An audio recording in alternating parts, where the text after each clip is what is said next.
Hello and welcome back to my channel.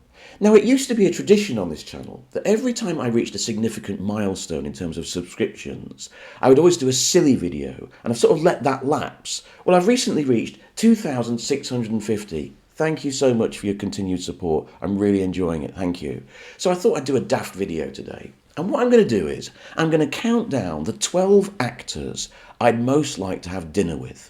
Now, they can be living or dead, they can be from any time period, go back in time in a time machine and meet them and have dinner with them. Just the two of you together in a nice restaurant, or if you like on a patio overlooking the Côte d'Azur, wherever you fancy, or in a nice train carriage on the Orient Express, just nattering away and having a chat with them for a couple of hours. Who would you like to sit down with? And I'm not necessarily picking my favourite actors or the best actors. I'm picking the actors I think would be most nice to have a conversation with, you know? The people you feel that you could talk to and chat to and you want to hear their stories, their particular stories. I'm also going to concentrate only on English language actors in this video. There's many actors from across the world I'd love to chat to, but for this video I'm just concentrating on British, American, sort of Australian actors. So let's kick off with Caroline Munro. Now, I know what you're thinking, but she's a highly sensitive actress. In brilliant films like The Spy Who Loved Me, Captain Kronos Vampire Hunter, The Golden Voyage of Sinbad, and the masterpiece that is At the Earth's Core. Oh, all right. Yeah, it's because I fancy her. She was my childhood crush. Give me a break. And I would love to have dinner with her, especially now that she's found a new lease of life as a horror host on, of all things, Talking Pictures. You must have come across this, the Cellar Club. They've made this little studio for her, and she sits there introducing horror movies and answering viewers' questions, you know, from little old nerdy men like me who used to fancy her back in the 70s. She's very sweet. She comes across really nicely as a really nice person. And you kind of know what you're going to get with Caroline Munro. You know, you'll be sitting there saying, what was it like working with Peter Cushing, Caroline? She said, oh, he was lovely. Such a gentleman. What was Christopher Lee like? Oh, he was a puppet. He's so nice. What was Roger Moore like? Oh, he was lovely. Everyone liked Roger. Oh, right. What was Klaus Kinski like? Oh, he was a poppet. Darling. Actually, she didn't work with Klaus Kinski, I'm making that up. But that's what she'd say, because she's such a nice person. So I think she'd just be a lovely, chatty, fun evening with my old childhood crush. But it's interesting, isn't it, that there she was, she worked with those horror actors in Britain in the 60s and 70s. And it's a peculiar thing about the horror genre, that it produced some of the great gentlemen of cinema. And I'd like to invite two of them, I'm going to cheat a bit, to dinner. I'd like to invite Boris Karloff and Peter Cushing. I think those two men, even though they played horrible people, they exude a charm and a gentlemanliness, a kind of old-fashioned respect and attitude which we've lost, really. And, you know, Boris Karloff, such a gentleman, as well as a gentleman, with that wonderful voice. I'm sure he's got lovely stories about Hollywood. You know, all the British crew that were out there, that used to have big parties at Basil Rathbone's place, you know. There was a lot of Brits in Hollywood in the 30s and 40s, and they used to get together for big parties. But I remember there was an actress, I can't remember which actress who said this, but they said that there was something very sad about Boris Karloff. Something deeply sad and mournful in his eyes. I think there was a great tenderness and gentleness in him, and I'd like to talk to him. And then I'd like to have Peter Cushing there as well, who was also a lovely man who sort of fell apart really when his wife died. He was devoted to her. But the reason I'd like Peter Cushing there really is because I love the way Peter Cushing dresses in movies. You know, he always has a smoking jacket and a cravat, and I bet he was like that in real life. I bet he dressed as a gentleman, you know, for supper. You know, and so I'd love that. And then in the kitchen, we could have Vincent Price, because of course Vincent Price was a great chef, right? He even had his own TV programme, which has recently come out on Blu-ray in Britain. So we'd have some great Vincent Price food, and I could chat to Boris Karloff and Peter Cushing. What a great evening that would be. Another of the great fantasy actors, who of course you would have dinner with if you could, is Tom Baker, the fourth Doctor Who. Now, I know Tom Baker is a bit scary, especially back in the day when he drank like a good un in the colony rooms with people like Geoffrey Bernard and Francis Bacon. He's actually quite intimidating. He's a bit of a macho man, a bit of a womanizer back in the day. Had lashings of booze, smoked a lot, and had that big booming voice, and didn't suffer fools gladly. So he's a bit of a frightening prospect, Tom Baker. And he is, of course, a bit mad. Totally bonkers. But the thing about Tom Baker is, of course you'd have dinner with him. You'd want to have a dinner with a true English eccentric at least once in your life. And he was wildly hilarious with crazy stories about trying to kill his stepmother and all sorts of things. And he would, in his youth, he was going to become a monk. And he spent some time as a novice in a monastery. So many interesting stories. He worked with Pasolini on the Canterbury Tales, in which he's nude, actually, looking at his willy. Yeah, watch out for it. And, he played Rasputin, the mad monk. He was also an expert on Dickens. His favourite Dickens novel is Martin Chuzzlewit. Wouldn't that be interesting, discussing Martin Chuzzlewit with Tom Baker and then talking about working with Pasolini? I mean, what an evening that would be, with lashings of booze. Vodka and peach juice, I think, was his favourite tipple for a while. I think you've got to say yes to an evening with Tom Baker. Another person you'd have to say yes to is Vernon Dopp. You've heard of Vernon Dopp. If you've never heard of him, you've definitely seen him, but you didn't know who he was. Vernon Dopp, I think, has got one of the fullest CVs on IMDb. He's been in everything. An incredibly prolific actor. He always has small or minor roles, often as authority figures like doctors or priests. You'll know who I mean when you see his face. He's been in absolutely everything. And he would be amazing to chat to. The amount of actors' stories. I love actors' gossip, don't you? And Vernon Dopp, he's worked with every actor on everything. He's worked in film, TV, radio. He's done the whole lot. Check out his CV on IMDb. I think you'll be amazed by the amount of work he's done. He would have so many stories, so many directors he's worked with, so many sets he's been on. I'd love that. When it comes to actors' gossip, though, what you really want is a veteran lady of stage and screen, an old grande dame, a diva, full of confidence and stories of her youth and dastardly leading men. Now, the gold standard of this type of character is, of course, Bette Davis. She was wonderful on the Dick Cavett show in the 70s. Dick Cavett was a kind of equivalent of Michael Parkinson. He's quite a good interviewer. And she gives a wonderful interview on the Dick Cavett show. She's full of bitchy, gossipy, fun stories about the stars and what it was like making movies in classic Hollywood. She's great fun, very witty, very clever, and very at ease with herself, so confident and funny. She's said some really interesting things, actually. One of the things that she says that stuck with me is, she said, in the 40s, we had all the best looking women and the UK had the best looking men. In the age of Henry Fonda and Robert Mitchum and James Stewart. I was trying to think who she meant. Probably Laurence Olivier. That's about it, really. I mean, David Niven, George Sanders, really? They were a match for Robert Mitchum and Henry Fonda. But it's a wonderful interview, and I'll try and leave a link below to that interview.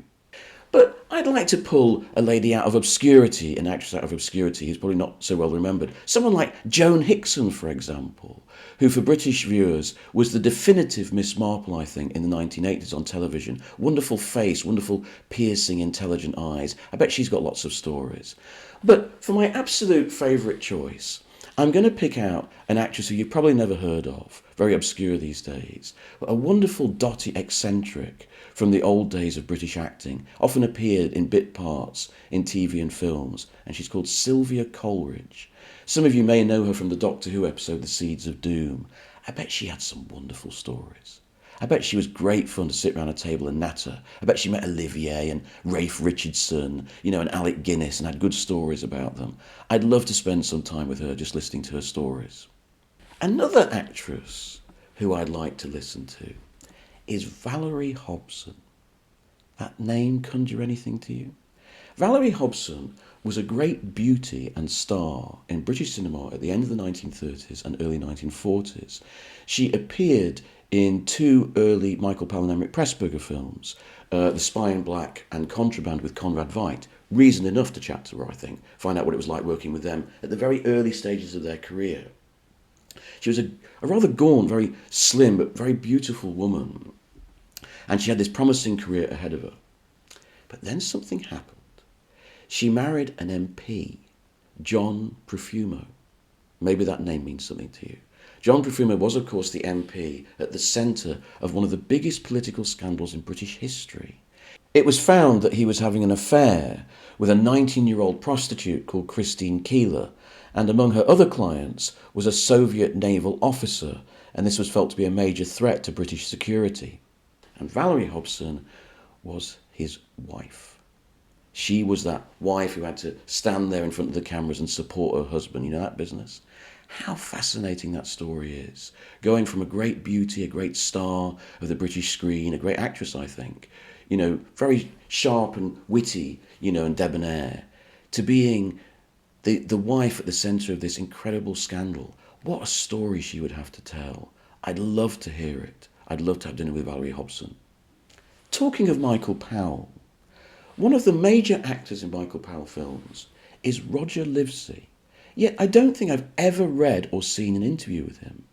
And no, he's such a major figure in Colonel Blimp and also in A Matter of Life and Death. He's such a wonderful actor. He's so great with Wendy Hiller in I Know Where I'm Going. And yet we don't really know much about him. I think he's an interesting guy. I'd like to know his story. I'd like to know what he thought of those films. I'd like to know what he thought of acting in the British film industry back in the 1940s. We never heard from him. He's a sort of invisible man in terms of our impressions of him. So he's someone I'd really like to have dinner with. Now, I'm a guy, and obviously I'd like to take this opportunity to sit down with one of the great screen beauties. But some of those screen beauties, they can be a bit austere, a bit intimidating, can't they? So I'd like to sit down with two screen beauties who seem very natural and very at ease and very normal.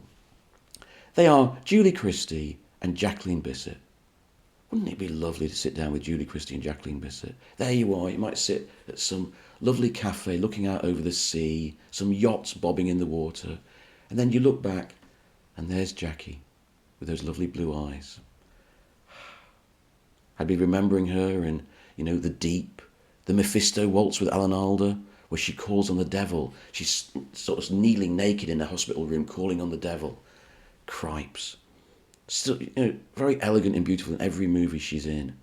I'd be sort of sitting there looking at her going, "Oh, I love you."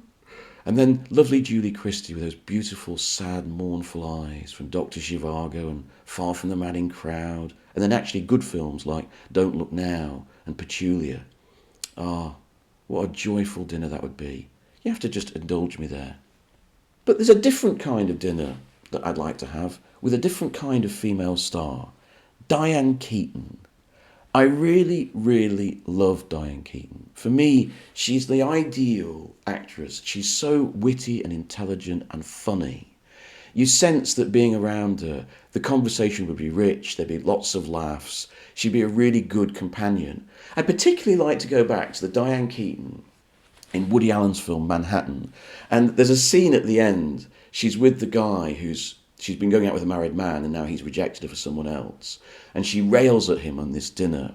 And she has this fantastic line where she goes, you know, I'm beautiful, I'm highly intelligent, you know, I could sleep with the whole of MIT if I wanted to. I love that Diane Keaton. And I sense that Diane Keaton is similar to the Diane Keaton in real life. And I would love to have dinner with her. I think to me, she's the ideal female star. She's got everything. She's smart, she's funny, she's beautiful, and she's slightly eccentric, she's slightly off the wall. I'd love to have dinner with Diane Keaton.